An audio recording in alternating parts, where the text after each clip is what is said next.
Ils ont roulé toute la nuit. 5 heures de route et près de 300 km parcourus avant de relier Lubumbashi ce samedi à l'aube. À la base militaire de la Louano, cet aéronef immobilisé sur les tarmacs a passé nuit ici, rien que pour les prendre. Au sol, le lieutenant-général Jean-Pierre Kassongo Kabouik et le ministre Loalabé de l'Intérieur inspectent les moindres détails pour s'assurer que tout se passe comme prévu. Mais avant l'embarquement, ces candidats, tous venus de Kolwezi, sont systématiquement fouillés. La sûreté oblige, car on ne sait jamais. Ce sont des gens très dangereux. Il y a des uns qui ont des briquets, des lames de rasoir, parce que ce type d'histoire ne peut pas entrer dans l'avion avec ce Dépouillés de tous les objets tranchants et produits inflammables, ils peuvent enfin embarquer à bord. Pour cette vague, ce sont 319 délinquants redoutables, dont 4 femmes qui sont du voyage. Face caméra, ils rassurent leur famille.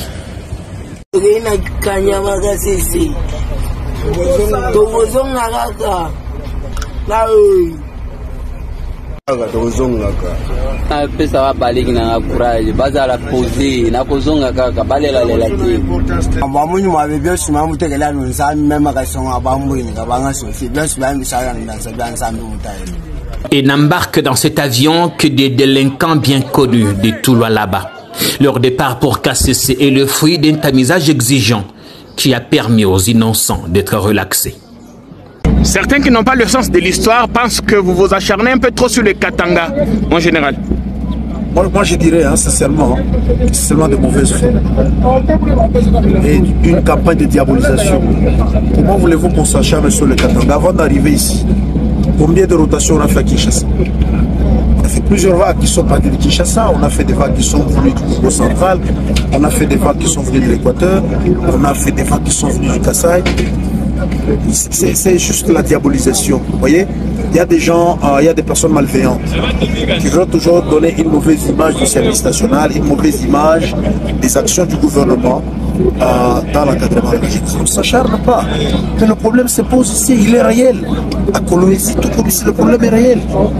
Vous suivez à longueur de journée, les gens se plaignent qu'il y a insécurité. En pleine journée, on est en train de piquer les téléphones, on est en train de tuer des gens, on est en train de faire tout ce qu'on raconte. Les gens veulent une chose et son contraire à la fois. Lorsque ça ne marche pas, ils crient, ils disent l'autorité provinciale ne fait rien. Et quand l'autorité provinciale décide d'entreprendre une action pour mettre la paix dans la ville, on crie encore, oh non, on s'acharne, on fait quoi? On fait quoi? Et même si tel était le cas, mais à Kanyamakasi, c'est là où ils vont. C'est pas en prison. On va préparer ces jeunes pour qu'ils soient utiles à la société. Vous avez les résultats. Je suis quand même curieux que jusqu'à ces jours, qu'il y a encore des gens qui parlent de l'acharnement. Je sais pas, c'est compliqué. Vous savez, politiquement, moi je ne suis pas politicien, politiquement ils sont motivés. Mais moi, en tant qu'électricien, moi en tant qu'officier, je dis, nous devons donner la chance à toutes les provinces. Nous disons et nous demandons à ceux-là qui sont derrière ces luttes, qui sont derrière cette campagne de diabolisation, d'arrêter. Ont déjà été une fois victimes de l'attaque de ces jeunes gens? Peut-être non, c'est pourquoi ils parlent. Mais qui posent la question à ceux-là qui ont été victimes de ces jeunes gens. Sans preuve. Je dirais que c'est une petite minorité instrumentalisée quelque part, qui veulent diaboliser les services nationaux, qui veut diaboliser les gouvernements de la République, qui veut diaboliser les gouvernements provinciaux. Mais il ne faut pas nous arrêter, hein. Nous allons continuer. Tant que le mal va exister, tant que le mal va persister, nous allons continuer.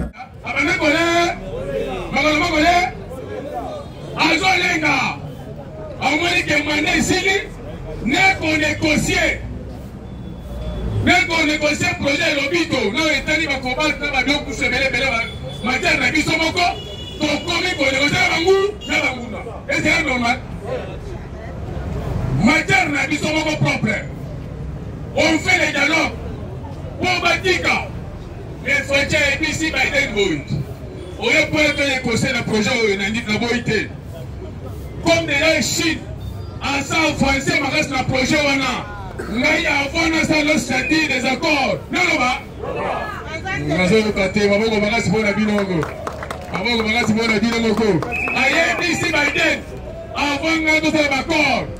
D'abord, Bitoumé voici.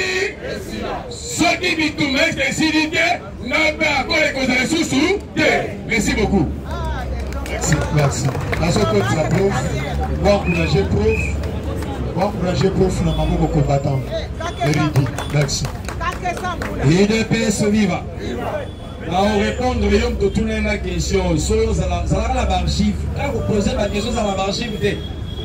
Où les alliés archives, il y a Télé 50 le 12 août 2015 à 22h. Entretien de M. Kobler avec Jean-Marie Kassan. UDPS vivant. Par respect, je salue les garants de la nation, vous qui me suivez. Je salue la première dame et la conseillère du chef, toute la famille UDPS. J'ai dit bonjour à tous. Entretien, question. Jean-Marie Kassan. Comment voyez-vous le découpage qui vient d'être adopté au Sénat? Martin Kobler. La communauté internationale ne reconnaît pas cela et ne reconnaîtra jamais cela car nous attendons tous le dialogue. Jean-Marie Kassan. Les dialogues avec qui? Avec l'opposition ou avec l'individu qui a fui le pays pour se réfugier en Belgique? Écoutez la réponse de Jean-Marie, de Martin Kobler. Attention, ne jouez pas avec cet homme. Car toute la communauté internationale a des yeux braqués sur lui. En lui, il y a la démocratie exacte. Il connaît le droit de l'homme. C'est lui qui enseigne le droit de l'homme au monde entier. Il connaît le droit de la communauté internationale et reconnaît que lui seul, s'il est au pouvoir, le monde va changer. Ça, c'est Martin Kobler. Répondre à Jean-Marie Kassan. Qui va convoquer le dialogue? C'est moi qui vais convoquer, ainsi de suite. Là, moi, j'aimerais seulement m'atteler la réponse à Martin Kobler. Il parlait de vieux Étienne. Dans le lobby, Moutoua qui m'en a Belgique, il n'y a aucune réponse. Idiot, il n'y a aucune réponse. Attention, ne jouez pas avec cet homme. Car toute la communauté internationale a des yeux braqués sur lui. En lui, il y a la démocratie exacte. Le mot exact. Pas démocratie inexacte, exact. Il connaît le droit de l'homme. Il connaît le droit de l'homme. Ababita, il sait et il connaît. C'est lui qui enseigne le droit de l'homme au monde entier. C'est noir sur blanc. Noir sur blanc. Interview, journal officiel. Martin Kobler et Jean-Marie Kassan. S'il est au pouvoir, s'il connaît le droit de l'homme, la communauté internationale ne connaît que lui seul. S'il est au pouvoir, le monde va changer. Maintenant, répondre à yo imbécile. Vital Kamere, tu es un imbécile. Là, le bango à la télévision, plateau en direct, tu es un imbécile. Ici au Congo, tu n'as aucun droit. Dans la vie bien, tu n'as aucun droit ni d'imposer ni de demander quoi que ce soit. Vous savez dans les conditions qu'il a demandé, il demande de payer à Tinasson 8 membres à la commission, la préparation à la commission. Voilà la condition. Il demande de l'église catholique Bazala. Vous pouvez maintenant la combinaison, un assemblage. Basangouana Bazala. Et il demande que la communauté soit Bazala. Oh, la loi nationale. Loi nationale. Il y a un mot qui est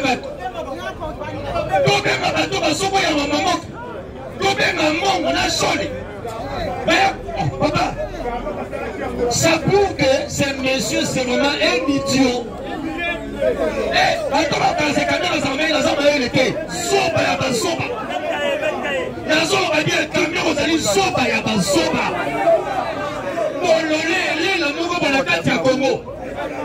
Un monsieur qui boumé qui tourne sur le passé qui m'olore comme il m'a casse. Okoya, Bissonayo, Tozata la bonne côté. Tozata, attends, il est mort et va kilate. Yo, mon ami, ça va commander. Mon ami, ça va commander. Yo, nani.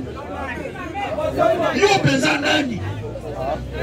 D'abord, on a comme ça. Son nom n'est pas Vital, son nom c'est Victor. Caméré. Un monsieur qui est né hors du pays. Un monsieur qui, je vous dis, on vérifie la poto, attendez ma somme à diplôme de Bangor. Attendez qu'on ça la thèse à Issoua. À Assouna. Bien, nous étions aussi dans les locaux. Moi aussi j'ai étudié, j'étais étudiant.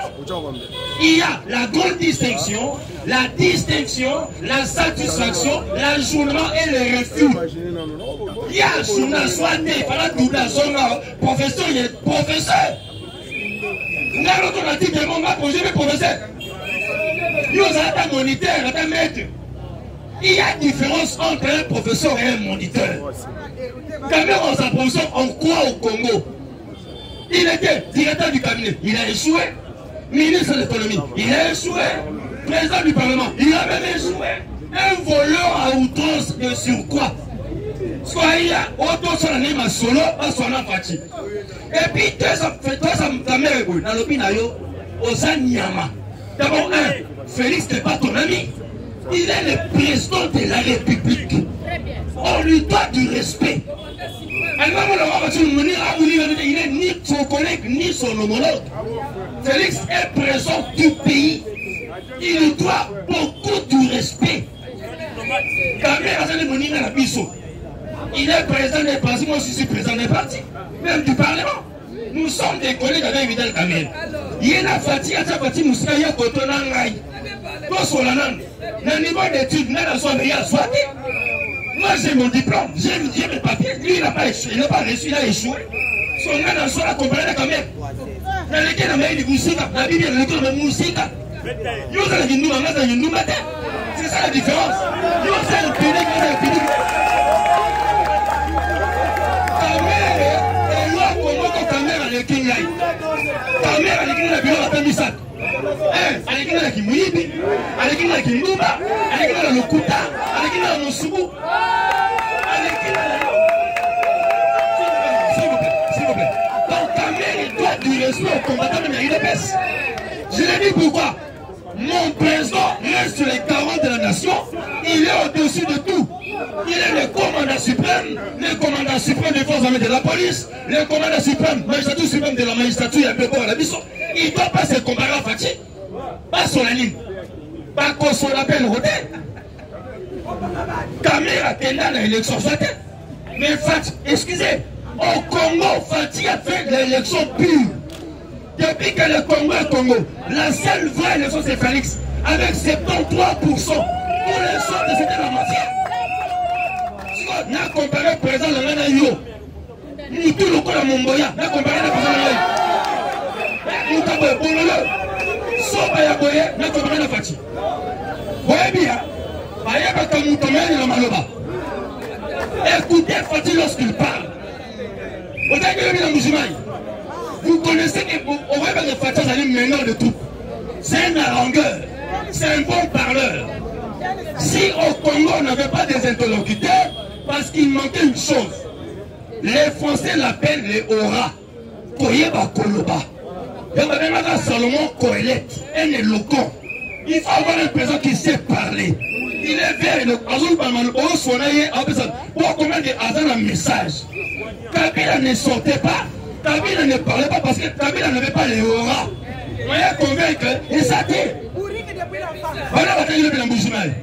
Président a convaincu une foule. Alors, il dit, la calme. Je parle ici. La semaine avant, moi, on m'a dit, oh, mon bâton, Bolo, Fatih, Béton, Fatih, c'est qui? À mon dit qu'il y a un peuple, il y a la cohésion. Il y a la communion. Mais toi, avec ta tête, on n'a pas une communion. On ne peut pas accepter des gens pareils. Ils sont venus au Congo détruire nos soeurs et nos mamans. Non. Je l'ai dit haut et fort. Je suis le communicateur du chef. Charismatique. Je n'ai pas du Fatih. Personne ne peut m'interdire à parler de mon président et le vanter. N'a revanté, mais nous, on revanté. D'abord, n'a revanté la nuit. L'homme te prépare un coup d'état dans mon corps. Au moment même, mes familles à présent dans là. Au moment où on va la poser la présidence, tu es un assassin, un criminel. On doit te poursuivre et t'arrêter. Yango, monsieur Moutamba, ministre de la Justice, remets-nous le dossier sans jour. Comment on a clair, je parle ici comme juriste. Ou bien je porte plainte, je déporte plainte comme ministre de la Justice. Yo, ministre de 500 jours raison. Pourquoi? On ne doit pas voir des gens, des voleurs à l'extérieur. Moutaï, ministre de Mangouba, à la prison. Il y a autant de millions à Libana. Dans la milliard. Na cravate, on s'appelle la chapelle. Nyama. Yona Mboko Yogolo. Je te dis, on sait vraiment une bête. Donc un monsieur, un animal tout fait, qui n'a pas l'internet, mais qui a l'instinct. Vitel Camer n'a pas l'internet. Vous voyez que nous tous, ça m'a fait, soit payé la tire à ma belle. Il a l'instinct. Il y a un moment dans la sauce, au tient mbika, aïe, au bénin, il y a un moment dans songi, parce qu'avec l'internet, il y a un instinct. Ils ont poussé à Yarawana. Il y a un piège. Viens Etienne, avec la Vitel Camer. Il y a un caméléon. C'est un voleur, il reste voleur, il a le son du vol.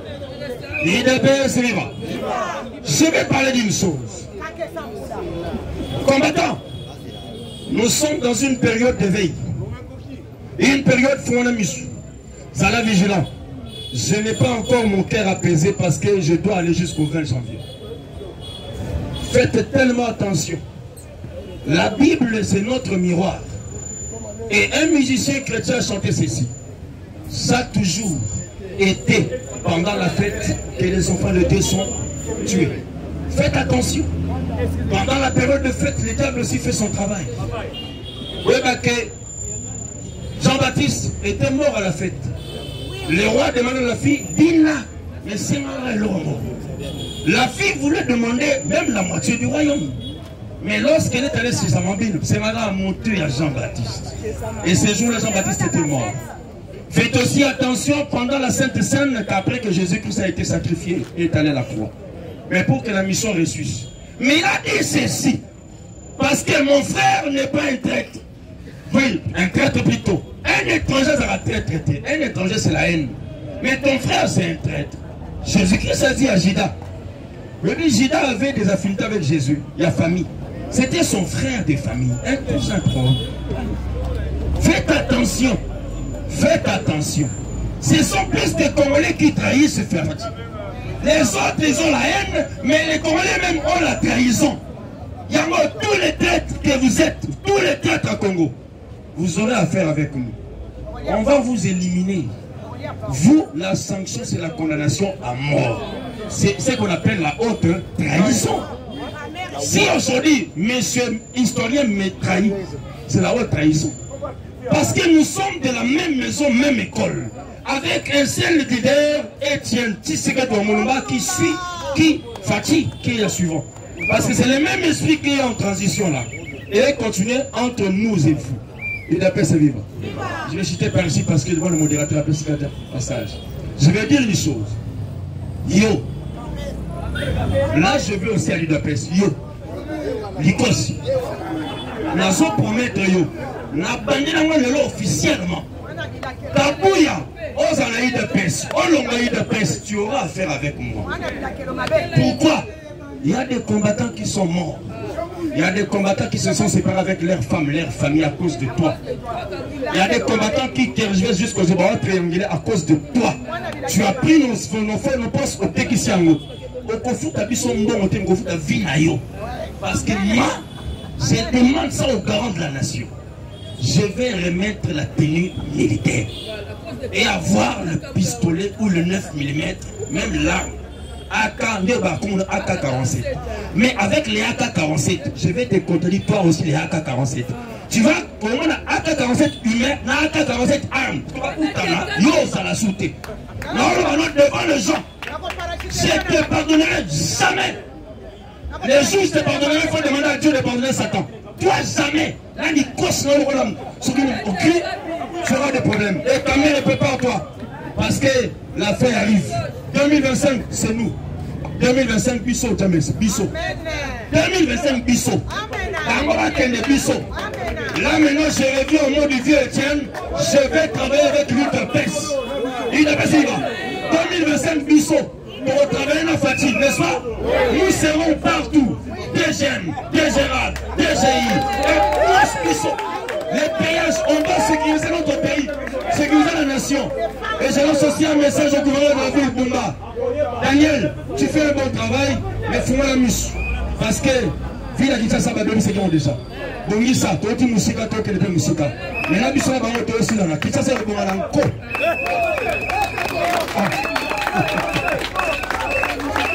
Il ne peut être vivant. Magambo charge à bouiller. Nathan est là-bas, Kolo Zambé. Yende mouton kitsa Magambo, yo sois à la nation. Pour être combattant. Pour être un peu Fumukima. Combattant de lui sans plus tarder. La ligne d'un côté, ça. Il ne sait rien. Il ne sait rien. Moi, encourager il ne sait rien dans ma bouche pour combattre. Et vous mettez la histoire dans ma bouche. C'est vivant. Tokana, to prêter ma oreille. IDPS viva. Fatime. Moukouantomalade. Les parlementaires debout. Les parlementaires debout. Les parlementaires debout. Voilà, chers combattants. Tolingi to expliquer vie ya M.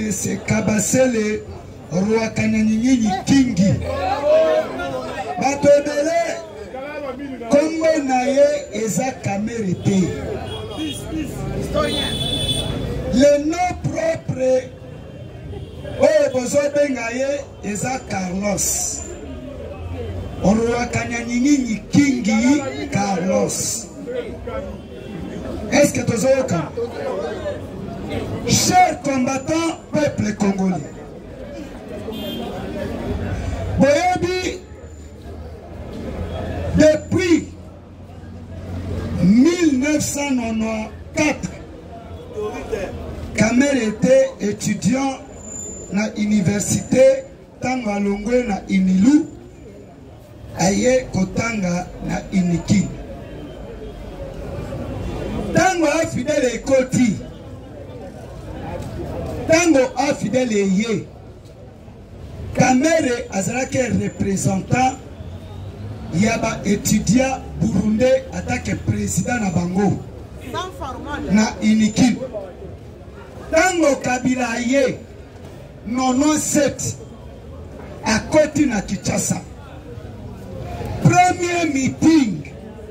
Il y a Laurent Désiré Kabila. Nalobi na politique kanambete.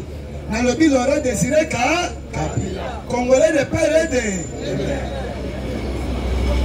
Tango à Koti, je pense Bandeko Bayebi, Sembo Moko et Bimaka, Tango à Fidèle Koti, Kabila et politique kanambe. Azalaki commandant la force terrestre. Il peut se vivre. Akenaki ko massacre ba étudiant na Elikin. Oyema loyembo moko. Oyo toloba keno ya solo Nzambe Joseph Azarwa Rwandais. Kamere étudiant. Premier discours ya Kabila le père na kati ya Université nationale du Congo. Kamere azwa maloba. Pour poser Laurent Désiré Kabila question. Kabila Tuna ya Mutuna Moko. Qui étais-tu? Qui es-tu? Kamera répondant, je suis représentant d'étudiants Burundi. C'est-à-dire, à Tunaka Kabila question comme représentant à Burundi. Tango a fidèle ekei Kabila le père akufi. Ba Congolais il faut bailler ba histoire oyo. Tango Kabila le père akufi et Polite Kanambe a sali coup d'état na soi-disant papa na ye. Parce que faut bailler ba ke moto aboma Laurent Désiré Kabila ezali Joseph Kabila ye moko. Yango wana bomoni Kabila kimi Congo sa bruit. Parce qu'il y a des cas à contre à rendre et bien. Il peut se vivre. Va-t-il bien? Kamere azalaki na scène politique ya Congo te. Tango baye kosala PPRD. Kamere toujours est représentant ya étudiant burundais awa. Mais aye ko adhérer na PPRD parce que ezali parti na bango ba Rwandais. Parce que Kamere azali Rwandais burundais. Il peut se vivre. Tango asilisi makambo wana akomi membre ya PPRD maramoko secrétaire général ya PPRD. Tango tokei na élection ya 2006 tokomi bango bazwi pouvoir parce que pouvoir ezalaki ya bango. Tango azwi pouvoir maramoko banome ye parce que ezalaki nomination ezalaki vote te. Akomi président ya Assemblée nationale. Mbango ya liboso yo Kamere ayibaka. Parce que bato ebele bayebi Kamere c'était prof aza na raison. Kamere azali grand voleur de talent, vendeur de chiens. Commerce oyo asalaka na mboka oyo na komema yo na mapango Kamere atekaka bambwa. Oyo bambwa wana babengaka yango race canadienne. Lopango moko eza na Nyangwe awa. Il peut se vivre. Il peut se vivre. Kamere ayiba kimbongo na jamaa 200 millions de dollars américains pour réflexionner RTNC. Parce que matière oyo na RTNC na immeuble wana epesaka 3 casseurs. Casseur de nerfs, casseur de sang, na casseur du sang. Ne ba pesa bango balongola Kamere attaque président de l'Assemblée nationale Mbongo Amélie Yango Q. Vrai Mouyipi Vital Kamere. Congolais boyo bake Kamere akotikala ka koloba bonere ya Congo ata mukolo moko. Deuxième preuve pour la Vital Kamere. Dialogue ya cité de l'Oya. Oye Dane Kojo azalaki kombe pacificateur. Togolais. Boyebi yango. Kamere alongwa na PPRD asali parti politique na ye YNC. Premier secrétaire ya YNC Seberte Ewanga. Boyebi na baseri wana nazalaki mukala ya président Tshisekedi. Na kati ya permanence pe na présidence na ndako na meeting esalamaka na Saint-Thérèse. Oyo Berté Wangalobi bato baso soutenir Joseph Kabila ezaki mbuta tukoso atanga bato wana. Tango toye kokota na dialogue ya cité de l'Oya. Eloko wana ne Kamere akangisa Berté Wanga. Pona nini Wanga ye koloba ba vérité alobi j'ai été à la gloire. Mais na yoki bateki mboka na biso et pas d'étrangers otokanisaki baza bako Congo. Banano oyo babandaki kosolola ezalaki kozeli Yedene Kojo na Vital Kamere. Ewanga kota prison. Secrétaire général ya YNC. Belongona Kamere atika cité de l'Oya. Il peut se vivre. Tango nazali ko confirmer, peut confirmer que Kamere azana 0 Congolais na makila na ye. Yoka aye na limité. Biso tozana limité. Aye koluka Tshisekedi. Tshisekedi aye bisie o Kamere azali bana. Tshisekedi abimana gondo ya pembe. Na portail ya lupango. Kamere a terminé na mutuka. Kamere a quitté. Bonjour président. Alobi bonjour monsieur Kamere. Ayebisi Kamere na Congo za na place soki yo Kamere osali politique na Burundi. Moi Tshisekedi je vais te soutenir attaque opposé Burundi. Il peut se vivre. Mais Lélo, Kamere vient de donner les leçons aux Congolais. Parce que Kamere, donc, à ce moment, Congolais comme des vautours. Mais, Nakoye Bisabino et Lokomoko, il peut se vivre. Tshisekedi Ayebaki. Condamné Tshisekedi. Comment il a laissé Kamere? Oui, quelque part, vous avez raison, par ignorance. Tshisekedi a un pouvoir, ça a. Tshisekedi a un pouvoir et rien que n'a pic, n'a papier. Mais Batoua ne va qui n'a mandouki. Je pense Boyoka Kabila Lobaboy. Je ne peux pas vous dire adieu, mais je vais vous dire à bientôt. Parce que Moto et Abanaki qui suivent mouvement Tshisekedi, c'est vital et Kamere. Tango Batuni Batu, que non, Kamere a coach. Tshisekedi a nommé directeur de cabinet. Tshisekedi a lobé le Komoko Congolais Bazobusa. A lobby oui, mais ce Kamere a beaucoup d'expérience gestionnaire. Mais moi, je suis beaucoup d'expérience pour politique.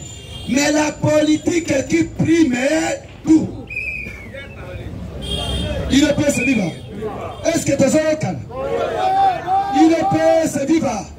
Tshisekedi Ayebaki. Pourquoi il y a ici président à cour de cassation et cour constitutionnel?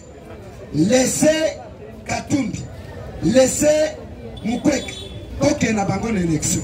Élection n'est qu'au Kabola Bissou. Parce que Tshisekedi a sali la vision de loin. Il faut écarter Bango parce que vous êtes étranger. Mais Tshisekedi a abandonné comme on a Katumbi, abandonné comme on a Mukwege, abandonné comme on a Bamususu Wanate, abandonné comme on a qui est derrière Katumbi.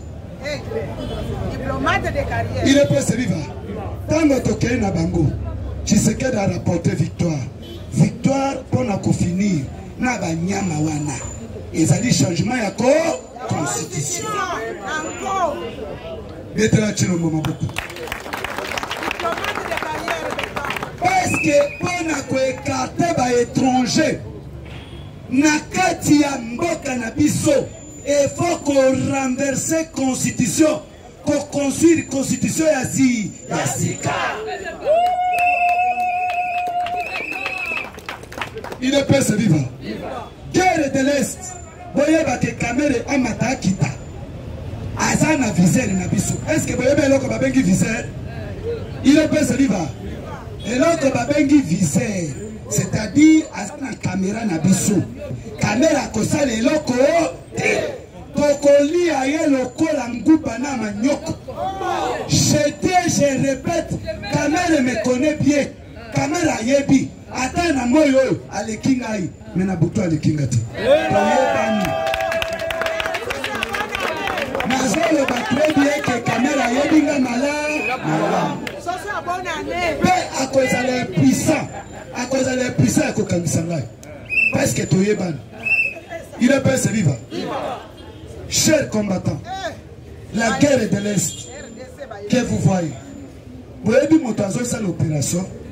Tshisekedi Aza très génie, très sage, que la sagesse lui-même. Il est se vivre. Tshisekedi a su Pacifique Massunzu a nommé commandant de 3e défense comme titulaire. Adjoint Naye a nommé Mupende Yabandundu. Motoya Azo Salaba de Galana. Moto ya zosa la badeka wana ezali nde kona biso ya mope ya mope.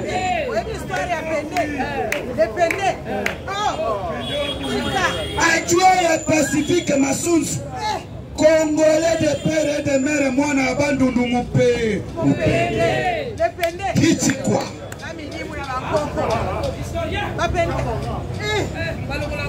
Il peut se vivre. Yende Tango Boyoki, Amérique Lobby, Congolais, gouvernement congolais, vont cesser les faits. Oui, Boyoki réponse à Pessi. À lobby congolais, petit bombardement. À lobby, je vais étiqueter un imbécile avec qui frappe. Lobby à Matissi, 4 avions de chasse, 3 drones. Oh, ils allaient capturer information à 5000 km de profondeur.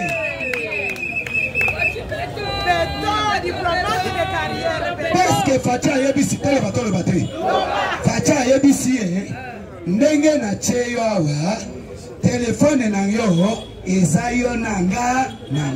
Okobanda kozwa kaka instruction pa nanga. Sala musala po te convaincre de liboso. J'avais aimé le général lorsqu'il y a une question, c'est le fait. On a dit dictionnaire, c'est le fait, il existe à la tête. Il n'y a pas de cessez le fait. Il est prêt, c'est lui. Naloba Congolais, nous avons un peu de notions militaires, un peu, parce que tout le monde a ma famille est militaire. Naloba Kiango, Congo, tu sais que dans sa maillette, on a préparé armée. Nous avons la notion militaire. Pas un peu. Pas tu as un peu quoi?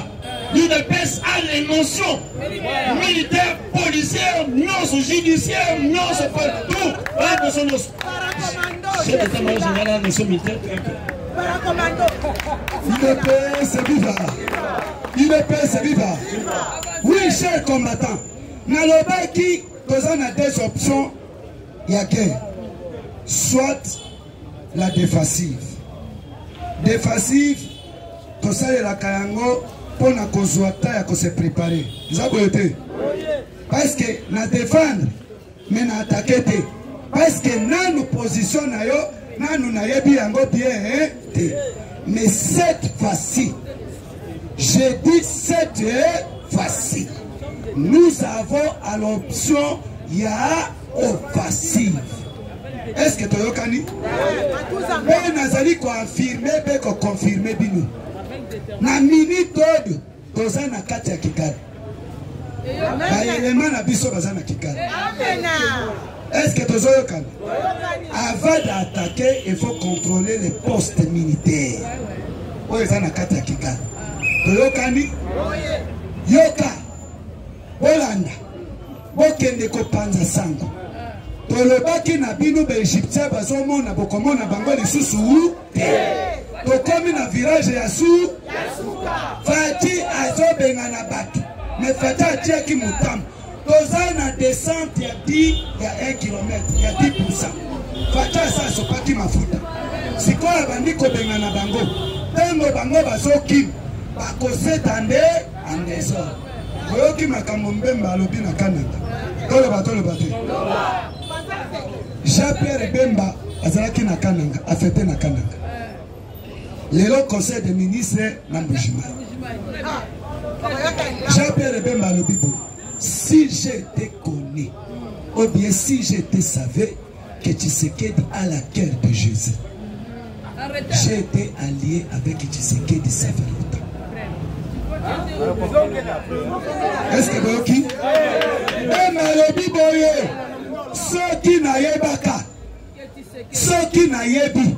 Que Tshisekedi azaka na mutema Yesu mbele na sina kangama na Tshisekedi ka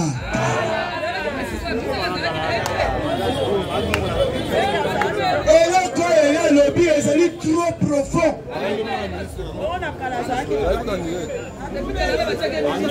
Il ne peut se vivre. Zokande Jean-Pierre Bemba ke kosanga pardon de ala kosakanya kana moi citer baza na puissance moko univers. Amen. Oui. Nazoye bisabino, omoni ba mama bozomona. Baza na puissance d'univers. Moi si à Jean-Pierre Bemba yebisi yeboui.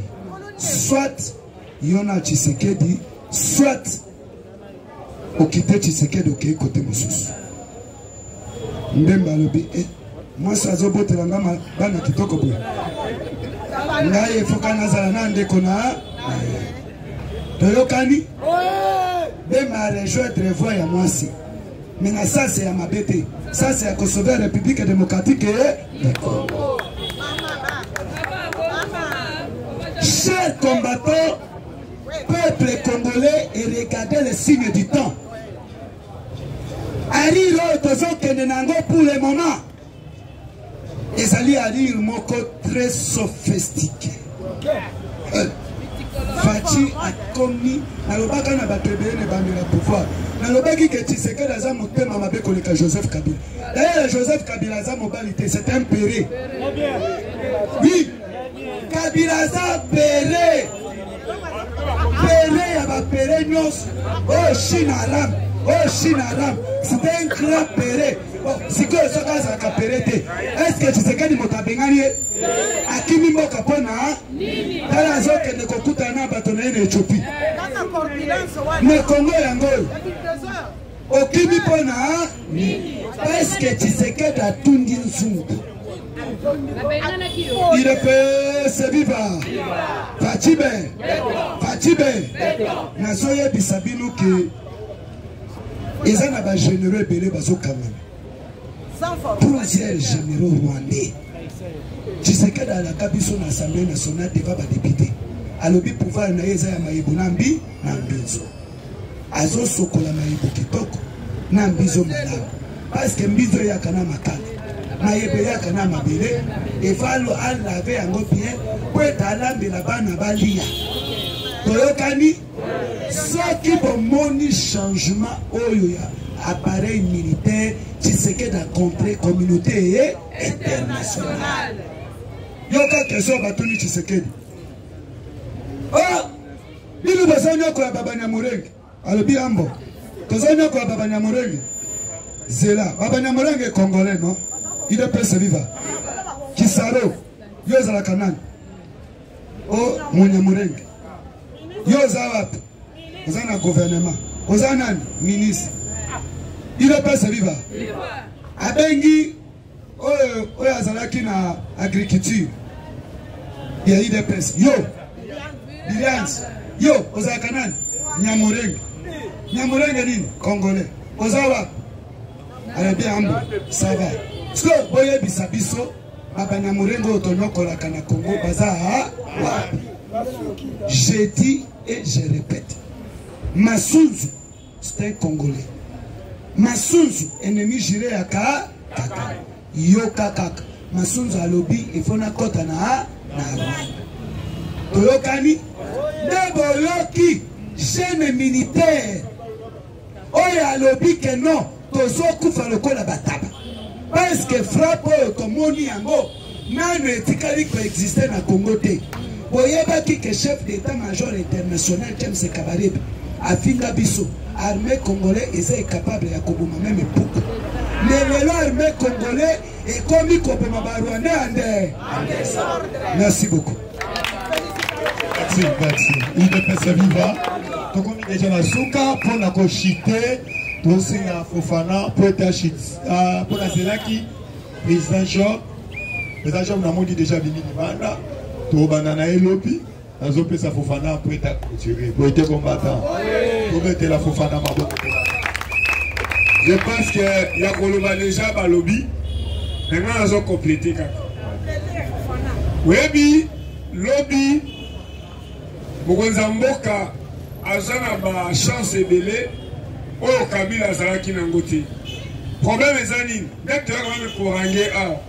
Faut faire la facilité à Koloba Chiluba, Koloba Kikongo, Koloba Swahili, Koloba Kitetela, Koloba Kisonge, Koloba Penas 450 400 langues dans Bissot Tribi. Quand on a facilité à Koloba 15 à 20. Mais le problème que nous avons dans ce pays, c'est quoi? Toligi pour apprendre l'histoire. Les gens qu'on négligeait la caméraman, parce qu'ils ont un moutoukate, afin d'avoir un capante, afin d'avoir un mot fleurité, donc on négligeait maman Oyo. Mais les contraires sont poussés au tournier.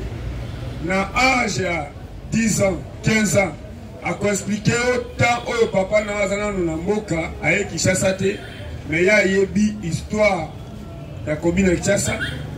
Commune à Lingwala, pour avoir grandi ici. Oui, nous sommes tous villageois. Moi, je suis tété là. En tout cas, tu apprendre valeur ya basetre na biso ozokola ozozwa singa oyo bakanaka kwanga Kinshasa te ezala singa moko ezokola nyoka boye bakanaka kwanga so oke na batribu okola baéquateur oke epa bashilele oke na baikela oke na batetela ozomona bazwaka singa wana bakangi mwana loketo. C'est très important. Ce qui est en Inde, l'Indien a une cérémonie, il a singa na maboko. Ils ont coutume na bango. Même dans Kinshasa, il a une singa na bango. Magasin oyo, azan de konabiso chinois. Ce qui est de konabiso te, l'aime tout par rapport à l'impôt, babiloko azo sala, toi ko donner magasin na eboiti, to ko tele maboiti. Mais au lokola, oh, c'est dans un bunde la mboka. So une mboka eza na kimia te, bakoya koteka boite, bakoya kosala boite, ne un moko ki bon moto, ekotela ka bango, aza citoyen étranger. Bon moi là tout pour na valeur, on même ça bali de konabiso congolaise. Bon moi là ta joli kenda, représentant ba chinois abalaye. Ça dit to komi bandeko, yo poko kende Chine, au bali chinoise. Au Congo, il faut pas la congolaise. Non. Mais moi, il ne sait pas pourquoi. Présence, c'est mon Kozamoka.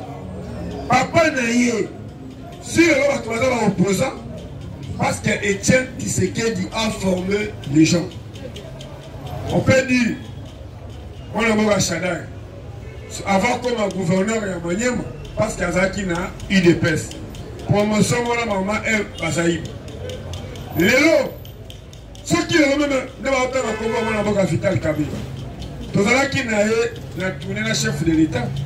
La commune à Kananga, résidence, la prison de la République, à côté, on a sabi Sondaku, Oba Vital Kamere, Bafanda, Nakana. On va Kamere aujourd'hui, président de l'Assemblée, président du parti politique, mais passer à Kamere, et ça, ils sont moutés, Koyebayango. Si on tourne, ma maman va expliquer que Kamere a été récit et pas musée. RTNCT, Kamere a le cas comme président, il y avait Tita, la Iniki. Dans le lobby, dans la télé, musée a tindi, Malukelaye, Moutouana. N'est-ce que tu appelles le parlement de Bouha. Au lobby, maman est dans l'Europe, Moutouana lobby dans ce pays, dans le lobby. D'abord, on dit que la télévision est tombée, la télévision payée et bon. Quand on parle de Kosa Moutam, rien n'a passé. Moi, la bandale, mais à Botamina qui s'angani, à Tangina qui s'angani, mais à Kima qui s'angani à cause du bombardement, de la guerre, où les Salamaka ou Batoubakoufaka. Ne aye awa na IPC, Batalike, Azamaele, Azadou, Azalaki, représentant, il y a des étudiants, la IPC. C'est important qu'on ait passé à Batou. Pour respecter Moutou, et Sengali Oyeba, passer Naye. C'est important aussi de demander qui est Fofana. Parce que non, les qui ont Eliezer. So Tali Eliezer, Tambo, Tabazobe, Naïmon, la Kolo Lupang, en 2011, dans RTV, Fofana et Penga à côté à Eliezer, Tambo. La Rokoma Mouimité, pour Eliezer à Tali Singa, dès le Longaï, je préfère venir ici.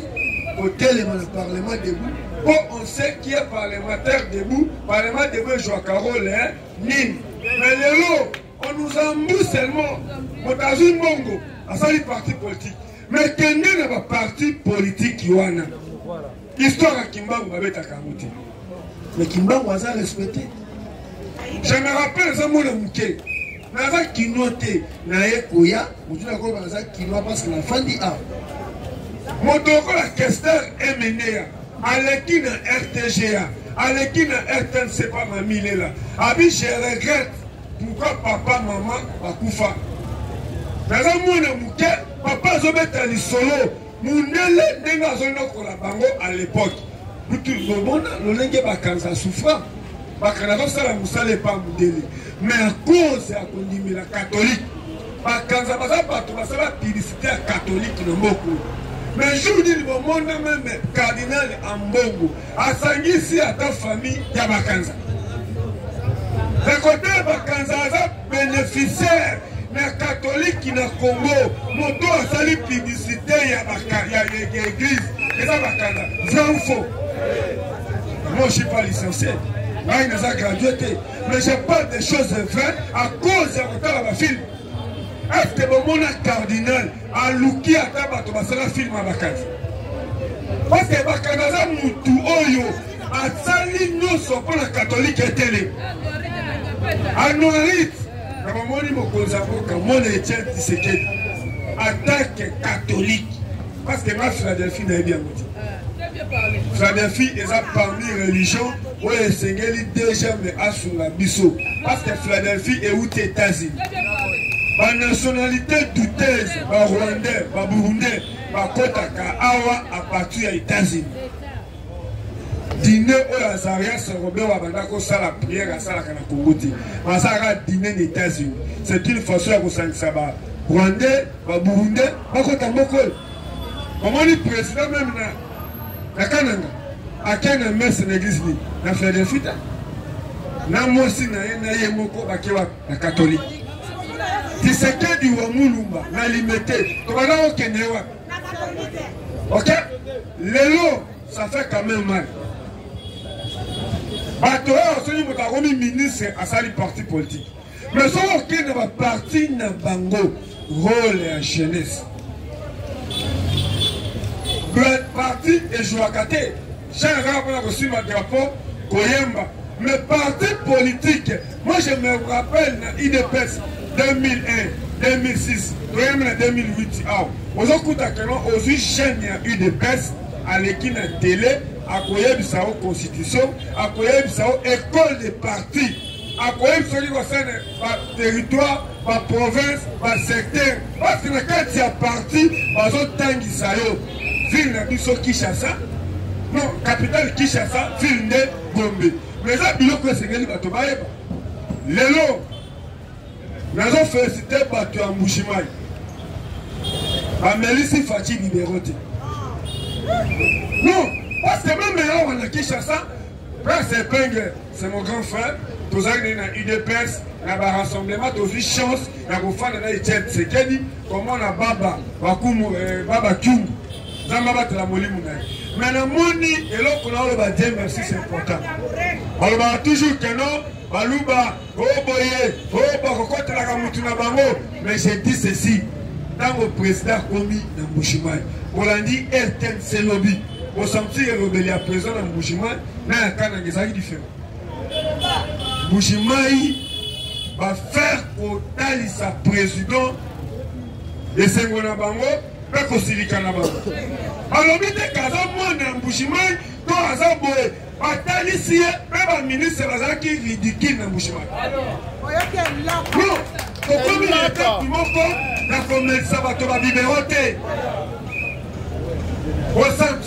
a un Mbushimai, d'abord, organisation, ensuite, le président de la République.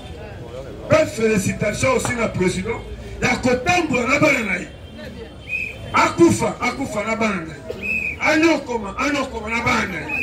Momoni pa pesi tout bana basi. Na moni atoni côté naï.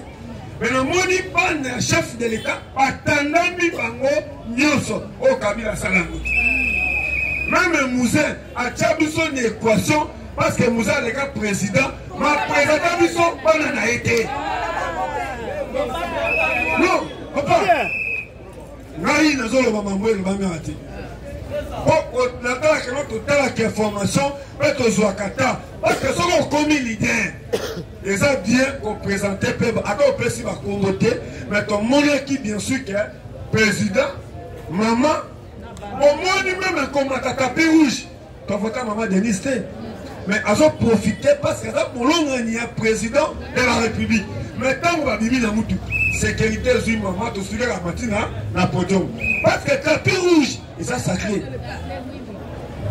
Pourquoi mon président est ça peut-être président qui a une élection en 2011, meilleur élu dans Mbushimai. Alors qu'il y a une élection à l'Ibosso dans la présidence, Abimi président. Alors que pour la deuxième fois, Abimi président. Maintenant, pas si podium dans la sécurité, n'a pas n'a l'opposant congolais. Quand vous avez le président, présenter biso mwasi na yo, présenter biso bana na yo, pecha biso na confusion. Même tant que ça les partis politiques, c'est important que moi le parti, bana na yo, mwasi na yo, famille na yo, Colombie, to mettre à côté de. Lelo, Nathalie Doudou Fwamba. N'a ni porte-parole n'a été, n'a yamba pété, mais n'a yebi même avant comme ministre de la finance. Lelo Doudou Fwamba a commis le col à Yende président il y a UDPS. Vrai ou faux? Comme Azon Potana, le seul ministre Azon Potana Kosa Moutamba, c'est Doudou Fwamba. En dehors, au ministre de la finance, au ministre de la justice, faut le temps qui s'angani. Ce qui Doudou Fwamba à la gâte, Constant Moutamba Ngasani, Algaza la Lipoussu. Le Doudou Fwamba aïe. Bakena Kananga. Bon, moni ba image ya Doudou Fwamba sur le plan mobilisation. Sur le plan Kolaksakeno, Bazabande Konanga, Aïzama ministre de la finance. Même en Mboujimaï, Jeanne Moret étudiant à Télébi. Aïe Kolomani. Alors, Alobike, Doudou Fwamba, président de l'unité, Doudou Fwamba, parce qu'au moins c'est Ouamoutou, on peut tout faire voter. Mais pour un côté la ressource, un minute même des chiens, et c'est grâce à la mission. Il n'y a pas de moka. Le seul organe où il fait contrôler et sanctionner et contre sa présence, policiers, frontières. Pour ça, on a Kabila,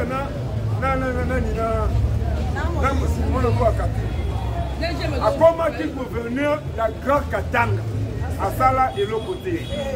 Kabila est président de la République. Et l'autre connu de l'autre Kabila a beaucoup de Kobo Sanga. Tout le monde a craché la Kobo.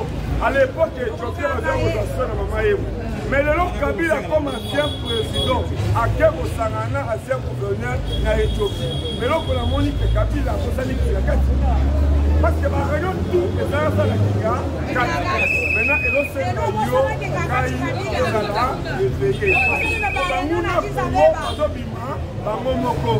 ça.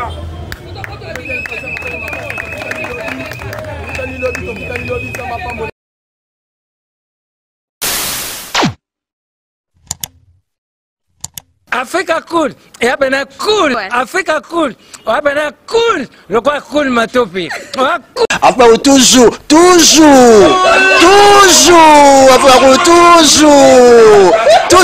après c'est bon. Et ça chaîne est bien, et puis vous êtes très rapide, et ça très rapide, et ça chaîne mon co, bah quoi ça a bien confiance. En tout cas, nous avons na bato oyo nanu ba souscrire te bazwa. Donc, eza vraiment net oyo ba lobakaki buka lelo, lamba lelo, lia lelo. Vous voulez le Congo pour que le Congo devienne cool, pour suivre les cool analyses, alors revenez et abonnez-vous massivement. Massivement. Alors beaucoup de gens ils pensent que l'Afrique cool donne l'information en temps réel. Mais je ne crois pas cela. C'est-à-dire l'Afrique cool donne l'information en temps réel et en temps chirurgical. Si tu ne suis pas, tu as la crise cardiaque. Qu'est-ce que tu penses de l'Afrique cool? C'est PPL. Africa Cool, c'est la destination de prédilection pour une communication optimale. Africa Cool Télévision est une chaîne qui est en train de réunir toutes les tendances. Donc les chrétiens s'y retrouvent, les païens s'y retrouvent, les politiciens s'y retrouvent, les femmes ménagères s'y retrouvent. Donc Eza et Lorona Bisso, to sepe la ranango, yango chaque fois son aïe na Kinshasa, il faut namona Africa Cool. Et au monde de la chaîne Oeza impartial. Et le rôle de Babino, vous méritez le soutien de la population ainsi que des institutions complètes. Bisognoso, tous s'abonner à Africa Cool. Africa Cool, oyo. Zengo, Africa Cool, merci beaucoup, leader. Non, je remercie en tout cas Africa Cool, leur support et on leur souhaite bonne chance pour la suite. On leur souhaite le plein succès. I'm coming from Johannesburg. I'm one of the subscribers of Africa Cool. This is a great channel. You watch news that are very fast. I would like to ask everybody to subscribe and then stay tuned. Thank you very much. Placer un petit mot par rapport à la récompense Oyo. Je félicite Je félicite très sincèrement Africa Cool. Voilà. Je n'avais pas opéré le mauvais choix. Voilà. J'avais recommandé, je me rappelle que je disais que c'était une destination de prédilection pour une communication optimale d'excellence. Voilà. Nazanga Mogote Tala, YouTube Yemoko à reconnaître que Napona qui m'a bêté. Au moins, il y a choix to salaka, ba réflexion to salaka. Tu as abonné à Africa Cool. Comme ça, tu partages. Bravo Africa Cool. Merci beaucoup. Bravo Bino. Mutubo s'abonner parce que trophée Ezali à Bino, Ezali partagé. Voilà. Moi, je me sens aussi copropriétaire. Il y a prix Oyo. Voilà. Bravo Africa Cool. Merci beaucoup.